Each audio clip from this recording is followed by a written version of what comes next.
तो मेरे दोस्त, आज एक हम नए वीडियो के साथ उपस्थित हुए हैं जिसमें आज हम पढ़ेंगे कार्बनिक यौगिकों के IUPAC नामकरण।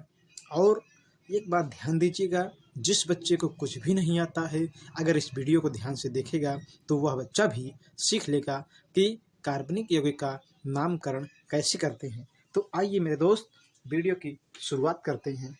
तो इसमें हम पहले ये बात करेंगे कि कार्बनिक यौगिक के जो नामकरण करने की विधि होती है उसके हम कुछ विधियों को देखते हैं। तो पहली बात हम करेंगे मूल शब्द। मूल शब्द पहली हम बात करेंगे मूल शब्द। तो देखिए, जब किसी भी कार्बनिक यौगिक का IUPAC नाम लिखते हैं तो उसमें हम मूल शब्द को देखते हैं। और इसकी हम पहचान कैसे करेंगे, आइए हम समझें।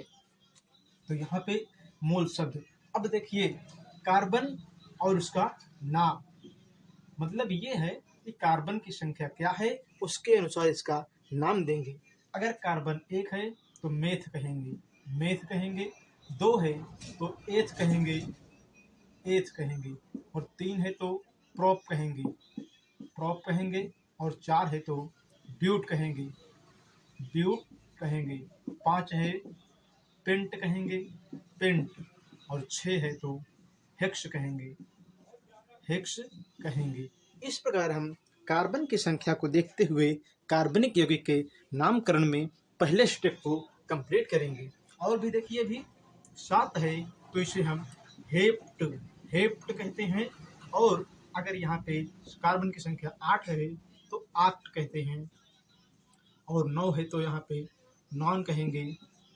और 10 है तो इसे हम डेक कहेंगे। तो मेरे दोस्त, एक बार फिर से सुनिए, आप आपके काम की चीज़ है। अगर किसी भी कार्बनिक यौगिक का हम IUPAC नामकरण लिखते हैं तो देखते हैं कि उसमें कार्बन कितना है।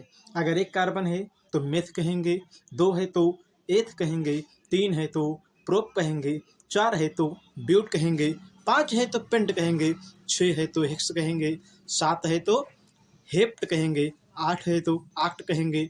और 9 है कार्बन तो नॉन कहेंगे। और कार्बन की संख्या 10 है तो डेक कहेंगे। तो मेरे दोस्त, पहला स्टेप यहाँ पर कंप्लीट होता है।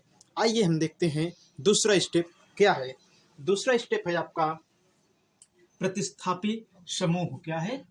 प्रतिस्थापी, प्रतिस्थापी समूह, प्रतिस्थापी समूह।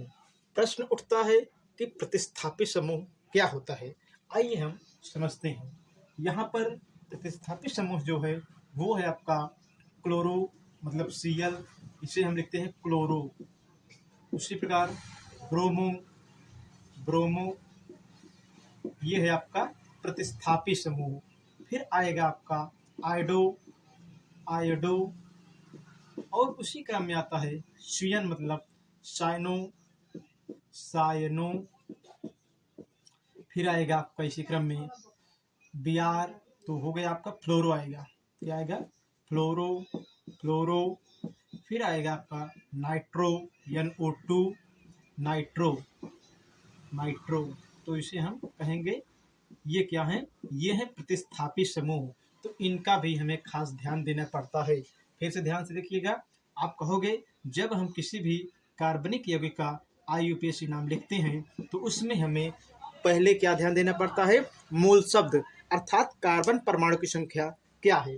फिर दूसरा काम करेंगे कि उसमें कौन सा प्रतिस्थापी क्रियात्मक समूह लगा हुआ है, जैसे क्लोरो, ब्रोमो, आयोडो, साइनो, फ्लोरो, नाइट्रो आदि। इस प्रकार के समूह को हम क्या कहेंगे? प्रतिस्थापी समूह के नाम से कहते हैं या जानते हैं। उसके बाद अगला जो स्टेप इसमें आता है वो आता है आपका क्रियात्मक समूह। क्या कहेंगे? क्रियात्मक, क्रियात्मक समूह, क्रियात्मक समूह या फंक्शनल ग्रुप। इसे हम कहेंगे क्रियात्मक समूह या फंक्शनल ग्रुप। तो आप कहोगे क्रियात्मक समूह या फंक्शनल ग्रुप ऐसे समूह या परमाणु के समूह होते हैं जो किसी भी कार्बनिक यौगिक में जुड़ते हैं। जुड़ने के बाद उसके गुणधर्म में विभिन्नता ला देते हैं। पुनः ध्यान दीजिएगा, किसी भी कार्बनिक यौगिक में अगर कोई अन्य परमाणु या परमाणुओं का समूह जुड़ता है और जुड़ने के कारण उस कार्बनिक यौगिक में विभिन्नता या बदलाव ला देता है, तो उस प्रकार के समूह को हम क्या कहेंगे? क्रियात्मक समूह कहेंगे। आइए हम समझते हैं उदाहरण के माध्यम से। जैसे ये है हमारे पास एथिल एल्कोहल CH3 CH2OH, ये है हमारे पास एथिल एल्कोहल अर्थात पीने वाली शराब है। इसमें हम क्या करेंगे? अगर इसी में देखें तो पहले इसको हम चाहें तो ऐसे बना सकते हैं, इसमें बदलाव करके हम इसे ईथर के रूप में बदल देंगे। ये जो है आपका एल्कोहल है और ये है आपका ईथर। अगर हम बात करें तो इसके अणुसूत्र की, अगर हम बात करते हैं इसके अणुसूत्र की, तो देखिए अणुसूत्र क्या है। देखिए यहाँ पे कार्बन कितनी बार है आपके पास? अणुसूत्र की हम बात करें, अणुसूत्र तो यहाँ पे कार्बन 2 बार है, तो कर दोगे C2H कितनी बार है? 3 यहाँ पे है, 2 यहाँ पे है, 1 यहाँ पे है, तो कितनी बार हो गए? 6 O। तो मतलब इस कार्बनिक यौगिक का जिसका अणुसूत्र क्या है? कार्बनिक एक, मतलब आपके पास एक कार्बनिक यौगिक है जिसका अणुसूत्र है C2H6O, ये है। अगर आपने इसे CH3 CH2OH के रूप में व्यक्त किया या लिख दिया तो ये बन गया एल्कोहल, लेकिन अणुसूत्र वही है, लेकिन आपने व्यवस्था मतलब इसके क्रम में बदलाव कर दिया। CH3 और यहाँ का यह छटा करके इसके साथ जोड़ दिया तो क्या बन गया? ईथर बन गया। इस प्रकार के समूह को या इस प्रकार की परिघटना को ही हम क्रियात्मक समूह के नाम से जानते हैं। आइए हम इसके उदाहरण को देखें, क्योंकि इसे हम विस्तार पूर्वक पढ़ेंगे। तो आइए हम देखते हैं क्रियात्मक समूह के उदाहरण। अब हम देखेंगे क्रियात्मक समूह के उदाहरण, जैसे OH। जब किसी भी कार्बनिक यौगिक में जिसका IUPAC नामकरण करना है, अगर उसमें OH आपको दिखाई देगा तो उसका जो प्रतीक होगा लिखोगे आल, और इसे हम एल्कोहल कहते हैं। फिर है CHO, इसे हम अल, देखिए इसे हम कहेंगे एल्डिहाइड, कहेंगे तो एल्डिहाइड, लेकिन जो लिखेंगे IUPAC में अल लिखेंगे। उसके बाद RCOOH, इसे हम कहेंगे ओइक अम्ल। देखिए यहाँ पे जो लिखना है लिखेंगे ओइक अम्ल, इसे कहेंगे। उसके बाद ROR, तो यहाँ पे हम क्या लिखेंगे? यहाँ पे लिखेंगे ऑक्सी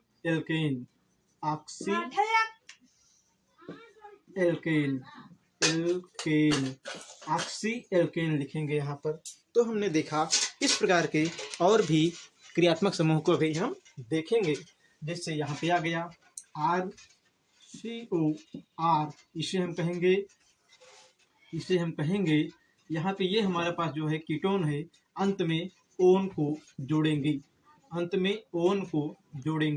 ये अभी आपको कम समझ में आएगा, लेकिन अगर आप उदाहरण से देखोगे बहुत बढ़िया समझ में आएगा। उसी प्रकार देखिए RCOOR,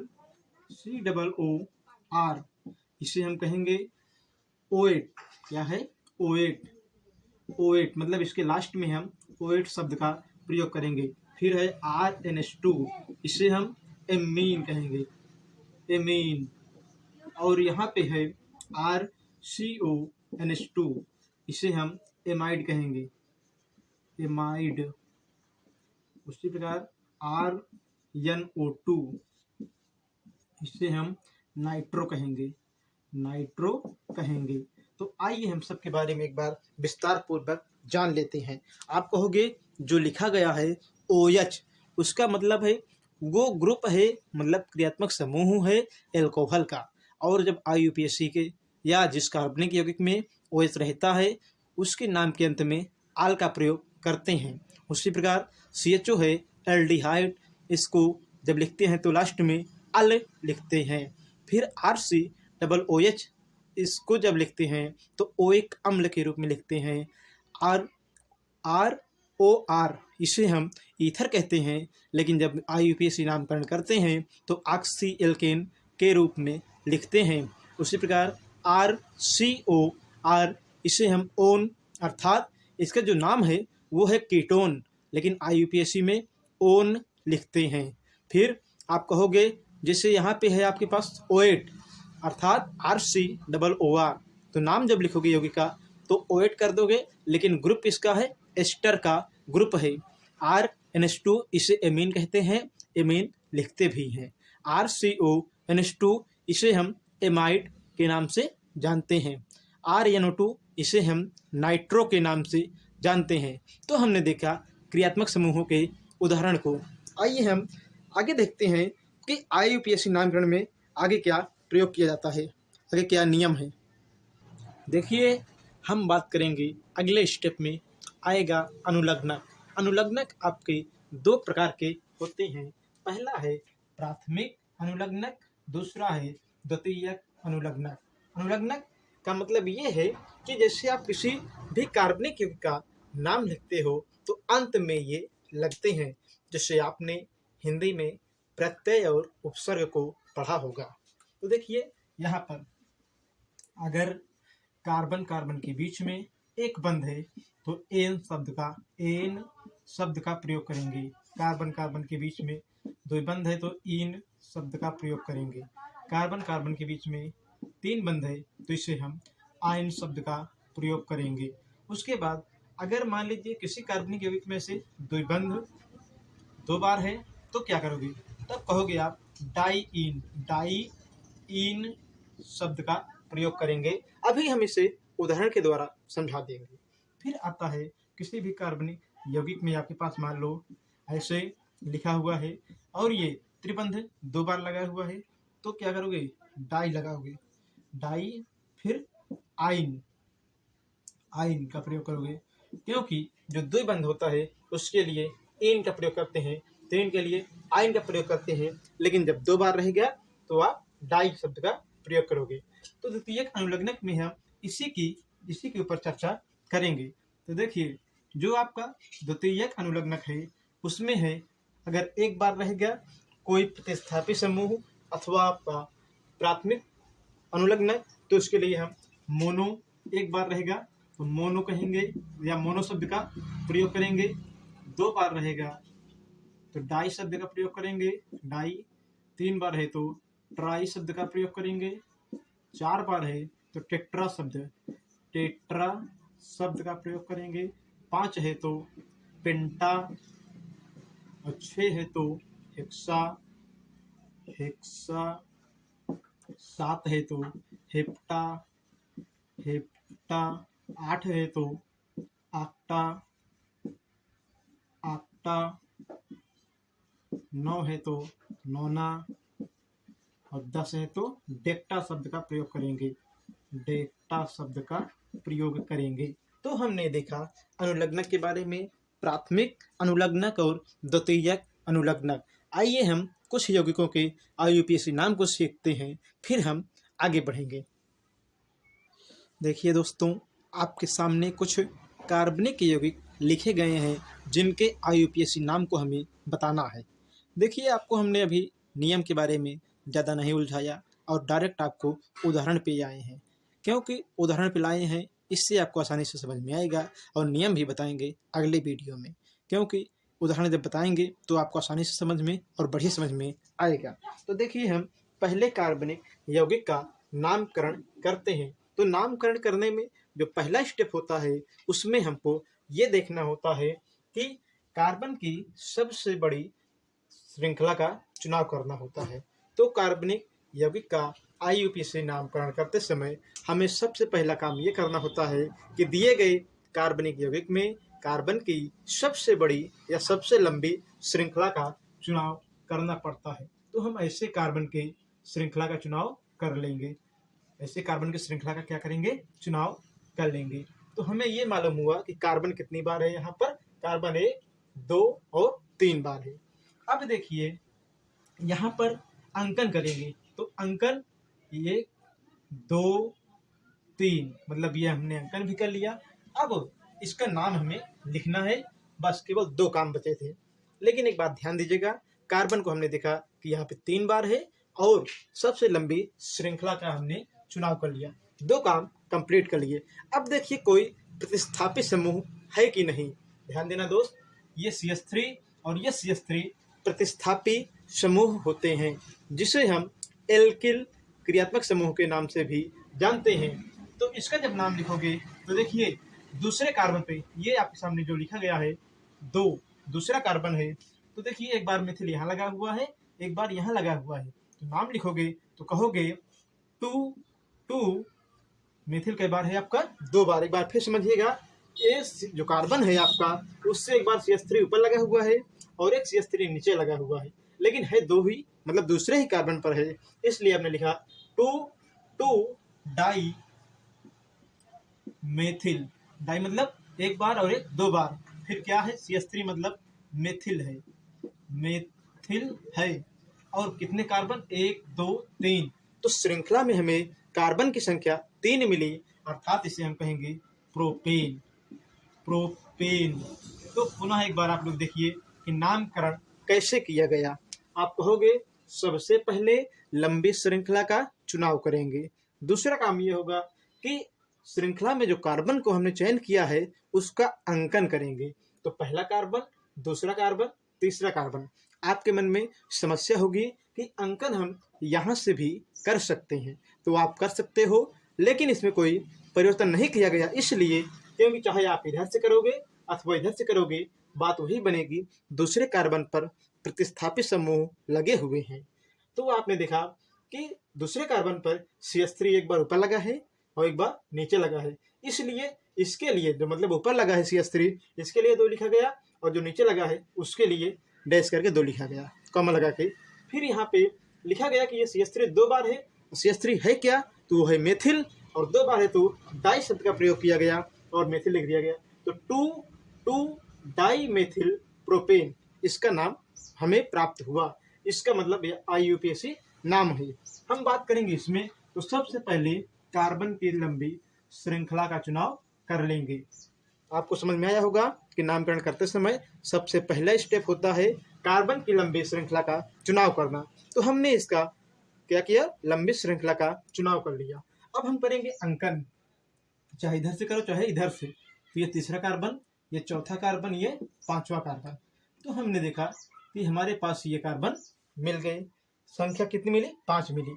और उसके बाद देखिए ये क्या है, CH2 है, CH3 मतलब तीसरे कार्बन पर एक बार CH2 CH3 लगा हुआ है, उसी के नीचे मतलब तीसरे कार्बन पर CH2 और CH3 लगा हुआ है। तो आइए हम देखते हैं कि इसका नाम हम कैसे लिखेंगे जो हमें यौगिक दिया गया है।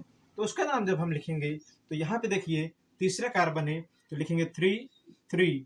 क्यों लिखेंगे 2 बार, क्योंकि एक बार इसके मतलब 3 जो लिखा गया है एक बार इसके लिए लिखा गया और एक बार इसके लिए। ये चीज है क्या, CH2 और CH3 मतलब एथिल है। तो कहोगे आप कि ये एथिल एक बार और एथिल यहाँ पे एक बार, 2 बार हो गए। तो क्या करोगे, 3 डाई एथिल।